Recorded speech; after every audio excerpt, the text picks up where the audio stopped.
Tudo bem, pessoal? Professor Renato aqui.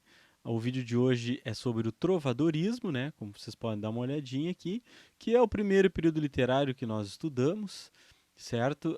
É importante também lembrar que é um período literário que ocorre na Europa, na região onde será Portugal, né? Mas ainda nós não temos os países bem definidos ali, tu tens os reinos, né?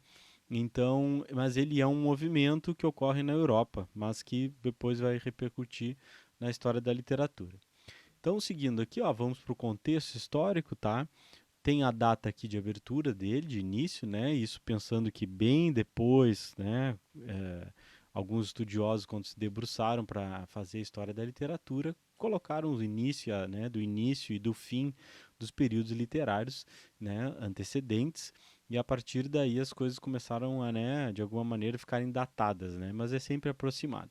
Vocês podem dar uma olhada aqui, ó, que o início é 1189 ou 98, não se sabe muito bem, por causa da publicação, né, ou a escrita da Cantiga da Ribeirinha, pelo Paio Soares de Taverosa. Depois, lá no final, no último slidezinho, a gente vai dar uma olhada nela. Tá? E no seu final, aqui em 1418, quando tem a ideia já do Renascimento, enfim, isso aí é um papo para outro vídeo, tá? Então, o que é importante saber do contexto, né? O contexto, saber que nessa época aqui, pouquíssimas pessoas deviam saber ler e escrever, né? Por isso, quem obtinha ou quem tinha esse tipo de conhecimento eram pessoas da nobreza, alguns nobres, né? As pessoas do clero, né? Que é aí, eles tinham maior, ou pelo menos da faixa da sociedade, eles eram que mais tinham conhecimento, tá? E o rei aqui, né, como detentor máximo do poder, né, aquela coisa toda. Bom, por que é importante saber dessa piramidezinha aqui? Para vocês lembrarem como é o feudalismo, né? Vocês já devem ter visto isso na matéria de história, de uma forma muito mais ampla. A ideia não é ficar discutindo o feudalismo, mas só trazendo à memória de vocês o que é importante do feudalismo para a gente aqui, tá? E a ideia aqui, vocês podem olhar, né, a Bíblia, né? Porque nessa época era uma sociedade teocêntrica, né? Ou seja, Deus no centro do universo. Então tu tinhas que te preparar para uma vida eterna, né? Uma vida espiritual eterna. Então tinha essa definição bem aqui delineada. Se vocês fizerem uma pesquisa, vocês vão ver que algumas pirâmides dessas trazem o clero em cima, né, do rei aqui. Enfim, eu dei uma olhada, o que mais eu achei, ou pelo menos a que mais eu acho que é correta, né, digamos assim, é esta aqui. Então nós temos o sistema feudal, que é importante, né, a questão aqui da Bíblia, trazer o teocentrismo aqui, tá bom? Então, seguido aqui, ó, as cantigas nessa época, a gente vai falar sobre as cantigas agora, tá? Elas utilizavam instrumentos musicais, né? Então, ou seja, tu tinhas a poesia ali escrita e junto a ela tu tinha alguns instrumentos musicais. Eu só trouxe alguns aqui só para vocês saberem, mas o importante é saber que existem instrumentos musicais e que pós, né, quando a gente for entrar no Renascimento, ali no humanismo e classicismo, os instrumentos musicais eles deixam de ser utilizados e a partir daí, né, a musicalidade da poesia ela vem através da escolha das palavras, tá? Então nós temos aqui a viola, a lira, a harpa. Não sei se vocês já tiveram a oportunidade de ver alguém tocar a harpa, é uma coisa bem interessante, tá? A flauta, o alaúde e o pandeiro aqui, tá certo? Passando aqui, ó, tipos de cantigas, tá? Então nós temos dois tipos grandes aqui. A cantiga lírica, tá? Que é composta pela cantiga de amor e pela cantiga de amigo, tá? E a cantiga satírica, né? Ou as cantigas satíricas, né? Que aí tem que sempre pensar a relação do que é uma sátira, né?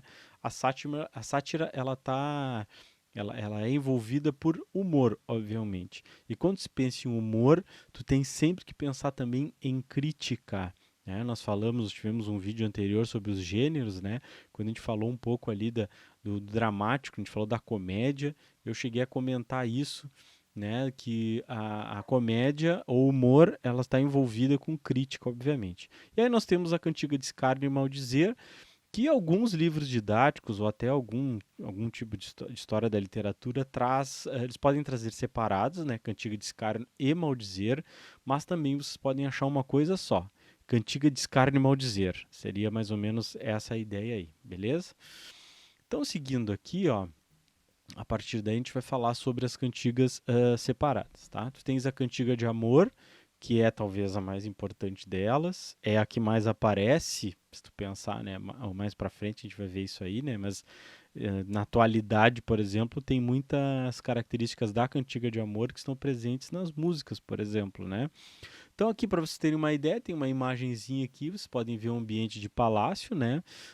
São nobres, né? Tu pode até ter algumas cantigas que trazem algum tipo de servo, né? Até o eu lírico ele pode ser um servo, mas o que geralmente está envolvido é a relação da nobreza, né?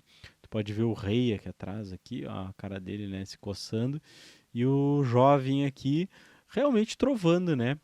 Cortejando a que aparentemente é a princesa. Então, lembrar que é um ambiente de palácio aqui.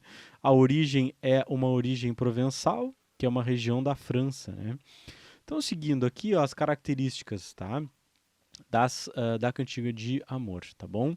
Então aqui, ó, o eu lírico ele é masculino, ou seja, a voz do poema é um homem, tá?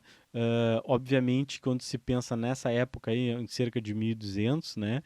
Nem se pensava em, por exemplo, pelo menos se propagar a escrita, né? A leitura, escrita e conhecimento, tá? Então, os detentores principalmente eram homens, né? Então, mesmo depois quando a gente for ver para frente que existirá eu líricos femininos, tá? Mas o autor, pelo menos lá quem tá, né? Enfim, foi creditado, é um homem, tá? Então aqui a gente tem o eu lírico masculino, ele é sempre masculino. A mulher é uma mulher idealizada, ou seja, é uma mulher ideal. Quando a gente pensa em ideal, a gente pensa em superior. Superior a quem? Superior a ele, ao eu lírico, tá? O objeto desejado aqui, ó, o que, que ele quer, tá? Ele quer a dama, ele quer a senhor, tá? Tá, mas tá certo? A senhor está. Pensa na língua portuguesa por volta de 1200, o que devia ser, né? Então a importância do Camões também entra aí. Depois num vídeo, né, no vídeo sobre o classicismo, vou abordar a importância do Camões nesse sentido. Então aqui tem uma palavrinha que é importante, né? Esse senhor aqui com um artigo na frente.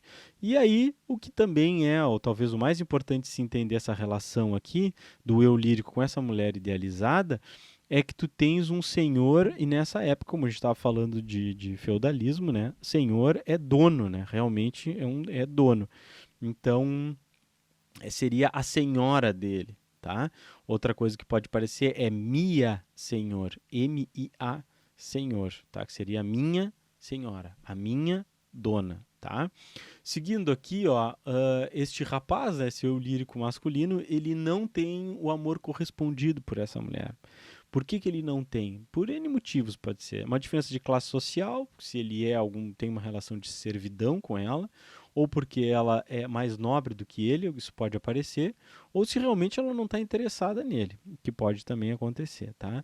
Muitas vezes existe até uma relação afetiva ou até carnal entre o eu lírico e a mulher, né, a dama, a senhora dele, mas ele deixa bem claro que ele está sofrendo, né? E ele está sofrendo, esse amor não correspondido faz ele sofrer de algo que se chama de coita, que aí vem aquela questão né, de coitado, né? O coitado é aquele rapaz que está atrás de uma moça e a moça não quer saber dele, então se chama esse rapaz de coitado, né? Como pode ser ao contrário também de coitada, mas seria essa a ideia inicial da palavra aí, tá?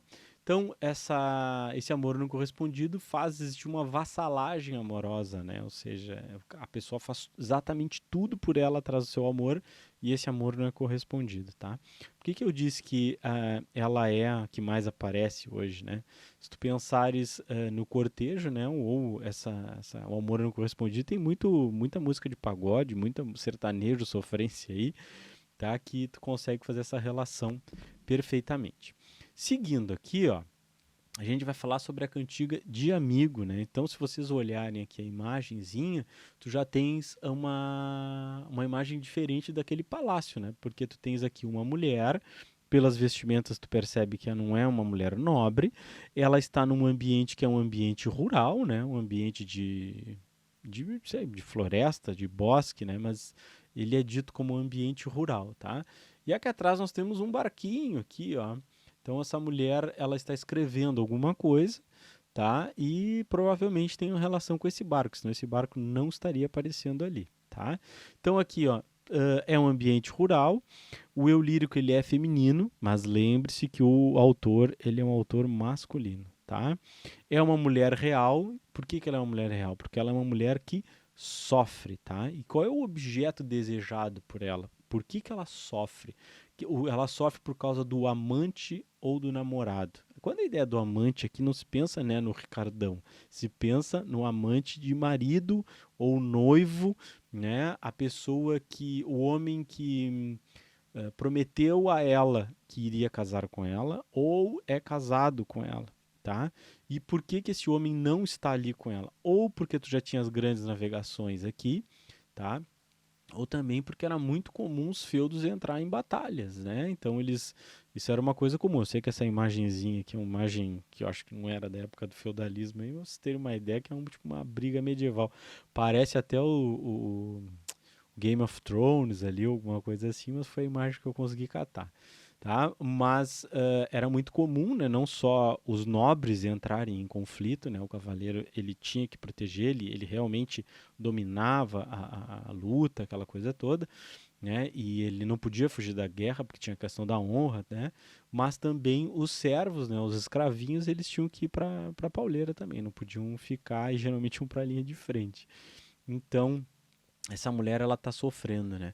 Uma das características interessantes dessa cantiga é que ela, essa mulher, né, seu lírico feminino, constantemente ela conversa com a natureza, né? Tem algumas cantigas que conversa com o mar, outras com uma árvore, né? E essa natureza ela sempre responde para ela, tá? E tem a relação talvez da figura divina, né? Tem alguns estudos que abordam essa parte aí, tá? Seguindo aqui, ó, a gente vai falar sobre a descarne e maldizer, como eu falei para vocês ali no início, né? Ela pode trazer uma coisa só, né? Escárnio e maldizer, aí eu vou dizer para vocês por que pode acontecer. Eu quando penso numa sátira, numa cantiga de escárnio e maldizer, eu penso numa taverna, né? Essa imagem aqui é do Álvares de Azevedo, né? A taverna do livro, né? Pelo menos um pedaço dela aparece no livro, mas só para ter uma ideia do que seria uma taverna, você já deve ter visto em algum filme, né? Eu sempre imagino um fedor, né? Quando eu olho essas fotos, eu sempre imagino um fedor, tá? Mas acho que isso aqui é até um cuspidor, o lugar onde os caras ficavam cuspindo, né? Mas por que isso aí? Porque a cantiga de escárnio e maldizer, elas servem para basicamente a mesma coisa, criticar, tá? Quando se pensa em crítica, né, humor, aquela relação de humor, tu vai pensar na relação de crítica, tá? Então não era, pelo menos eu nunca li que eram apresentadas em ambientes de palácio, ambientes onde os nobres frequentavam, que era uma coisa bem mais popular, tá? Mas vamos falar sobre a cantiga de escárnio aqui primeiro, tá? Então, a cantiga de escárnio, ela trabalha com ataques indiretos, né? Para isso, tu utiliza a ironia e o sarcasmo. São duas coisas que eu gosto. Quem me conhece pessoalmente sabe que eu gosto bastante, tanto da ironia quanto do sarcasmo, né? E a melhor coisa das duas coisas é quando a pessoa não entende, né? Essa parte é uma parte boa, tá? Então tu tens ironia e sarcasmo, ela não costuma citar nomes, tá? Então por isso que ela é indireta. As pessoas acham que é para tal pessoa, acham que é para tal costume, né? Mas fica aquela coisa do achismo, assim, não necessariamente está indicado, tá? Mas também pode aparecer nomes às vezes, tá? Então, mas aí o que vai diferenciar? Essa relação da ironia e do sarcasmo, que eu acho que são as duas características que são mais importantes quando tu pensa na cantiga de escárnio, tá? Uh, ela faz crítica, né? Então, o que ela vai criticar? Costumes, pessoas e acontecimentos, tá? Então, ou seja, é algum costume da sociedade que ela vai criticar, ou ela vai criticar uma pessoa específica, ou ela vai criticar um acontecimento específico, né? Eu, quando penso em escárnio, tanto na escárnio e maldizer, porque vocês vão ver que elas criticam a mesma coisa, né? Pensando hoje, né? Faz aquela relação de tudo na internet, né? Tu tem o Porta dos Fundos, tu tem o Marcelo Adnet que faz esse tipo de coisa, tu tem N coisas, foi o que vem na minha cabeça agora, né, que acabam aparecendo mais, até vocês frequentam muito questão de rede social, o Twitter, né, o Twitter ele mostra, aparece bastante disso aí, tá? Indo aqui para a cantiga de maldizer, o que que diferencia? Que diferencia só as características aqui, porque esta parte aqui é igual à anterior, tá? Então tu tens o quê? Ataque direto, tá? Muitas vezes aparece palavras chulas, palavras de baixo nível, tá? Palavrão, né? Eu acredito que uma prova de vestibular do Enem não apareceria isso, né? Mas e para que ela serve? Ela serve para criticar. O que ela vai criticar? Exatamente a mesma coisa, tá? Costumes, pessoas e acontecimentos, tá? O que faltou aqui eu escrever para vocês aqui é que ela costuma citar nomes, a de maldizer. E aí, para tu não ter muito problema, né? Maldizer, falar mal na cara, um ataque direto, né? Não ser direto, ela é de escárnio.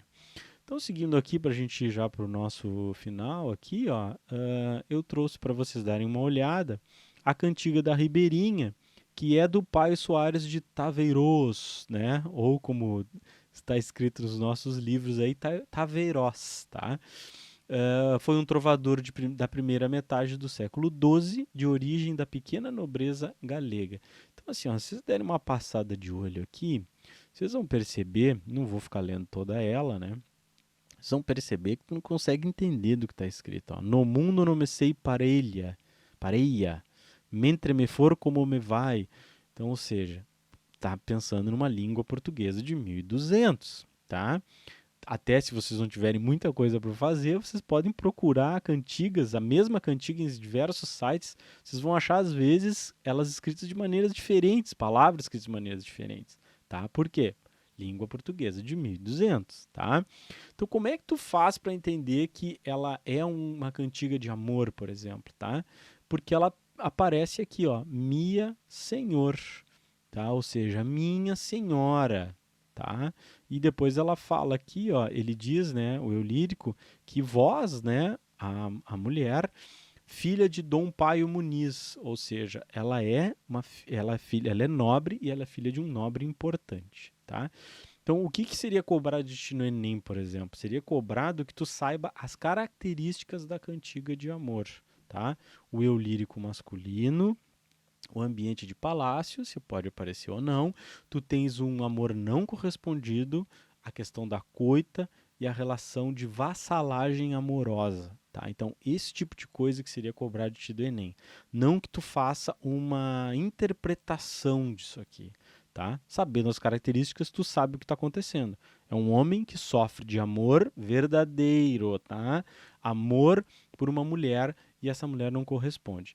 E aí tem uma curiosidadezinha aqui só, né? Que a Ribeirinha aqui, né?